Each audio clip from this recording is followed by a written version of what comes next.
Hello friends, welcome back to my channel. This is Samsung A12 5G. Today in this video I will show you how to reset the phone or put it into the boot loader mode. So friends, as you can see, it's on a charge. Press and hold volume down button, up button and power button at the same time for 10 seconds.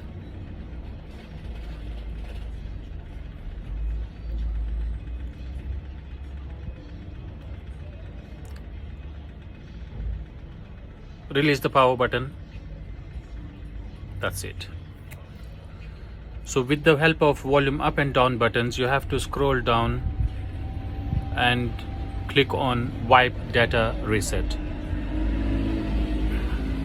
and press power button, and now it says factory data reset.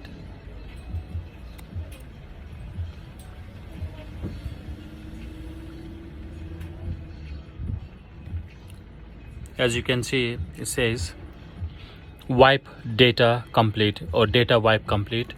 Now you can see reboot the system now. Okay, when you click on reboot the system now, it will go to original to factory settings. I hope you like this video, my friends. Please do like, subscribe and comment. If you need any help, give me a shout. Thank you.